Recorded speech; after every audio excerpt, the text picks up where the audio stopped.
Trevor Jones in the booth, Vulgar One, Vulgar Son, Vulgar Desperado, coming at y'all talking about this mofo, Taika Waititi. I think that's right, or is it Kiki or TT? I think it's TT. I'm gonna roll with that one. Anywho, in my last video, I did a Thor review, and I just kind of wanted to talk about something that I pointed out there, that this man is essentially the Rian Johnson of the Marvel franchise.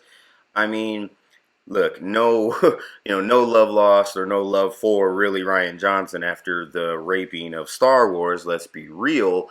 But I'm watching Thor and listening to Taika, his interviews, and I just can't help but think that this man is basically what Rian Johnson is. I don't know if he kind of got hired on the same merit of, you know, are you somewhat decent of a director and do you have the intention to fuck up a franchise? I just don't know. And look, to me, Marvel, Disney, same thing. Same company, same banner. Movies look and act, feel, and sound the same, right? Like, everything about these movies are the same. So, while we can say Kathleen Kennedy, Rian Johnson was her boy, that was a Lucasfilm thing, I wouldn't be surprised if whoever the Kathleen Kennedy for the straight up Marvel side of things, if it's not just her on the back burner and we just don't know, really, Kevin Feige, maybe he's man Kathleen Kennedy, right? Kathleen and Kevin, yeah, the KKs.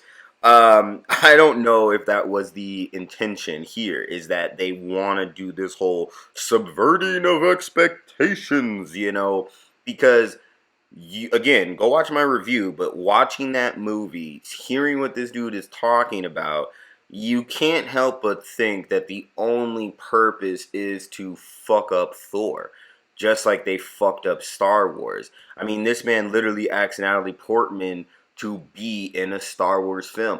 I looked up this motherfucker. He's 48, bruh. If you're telling me that you're too stupid to know that Natalie Portman is in Star Wars, you don't deserve to be directing a Star Wars, which apparently is on the turnpike here. It's not something that needs to happen for a guy that doesn't know the lore, doesn't know the history, doesn't even know what the fuck his actors are doing, right? Like, Thor Love and Thunder was a deconstruction, if you will, of what Thor is and who he is and what we want from him as a character. There's nothing wrong with humor, and I looked up this man's filmography, and I haven't seen a single. He has like 7 movies, right? He doesn't have a huge filmography, but the ones that he's directed, obviously, it's not. There's just not a lot, and every one I clicked on was some comedy. And I'm just thinking to myself, is this the man that we really hired to film action and adventure? Like, maybe on a co-directing tip you might be, because it's, I'm not going to sit there and say he's just unfunny. There are some things in this and Ragnarok that were hilarious, but overall, I'm not trying to be having a rip-roaring time. If I wanted to go for that, I'd be, well, Seth Rogen and the boys don't be making movies like they used to, and nobody makes comedies like they used to, let's be real. But if I wanted that kind of movie, I'd go for that kind of movie. You go to Thor and superhero movies for action. Comedy is fun in them, but it shouldn't be the main focus. I mean, Thor Love and Thunder essentially was comedy first, romance second, and blank spaces for 3 and 4, and then 5 was action. That's what this movie was. And I don't know. I don't understand the point of hiring these kinds of people to make your movies. I'll put ownership on the fans. Stop being stupid enough to let them tell you that this person's a good director and then they're good for the job and that we should love it just because they're funny, quirky, and a diversity hire. Because what's the difference between him and Rian Johnson? I mean, they did the same thing to these franchises, right? There's nothing to really respect here. Rian Johnson, I mean, what did he do? Jumper, not Jumper. I don't know. I think it was Jumper, the one with with Bruce Willis and Gordon Levitt. That was an alright movie, So you watch that and you're like, okay, well, I could see him maybe doing a Star Wars or an action sci-fi, right? Wrong, because he went in there with, I want to fuck up Star Wars. And same thing with Taika. Taika, This man literally said, I wanted to make a Thor that people would not like. And shame on you, Chris Hemsworth, because he basically was on board for that too. They both said they were bored with the character. That is illogical for these types of roles. I mean, Christian Bale recently came back and talked about, hey, if Christopher Nolan came back, I would do Batman. But what the fuck would the Batman franchise, those trilogies of movies look like if that man was like, yeah, I'm tired of Batman by the second one, and I would just rather go in a different direction. Let's make it a Adam West Batman. You know, like I think the fans would like that. It's like, no, certain characters need to be made and filmed and written in a way that is recognizable. Let's be honest here. Let's be real. Comic books have the immunity of growth, and that is the purpose of them.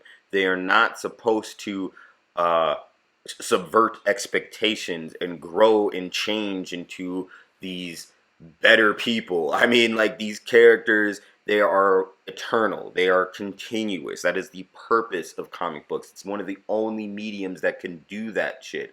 They are supposed to be a way. Now, in film, yes, you want to see your characters grow and change, but you don't want to see them regress, right? This is like watching any cartoons or TV shows from back in the day when one character who was stupid gets progressively stupid to the point where they're like borderline retarded, you know, like Ed and Eddie. Like Ed just got dumber as the show went on. And I'm pretty sure people can list other shows like that too as well.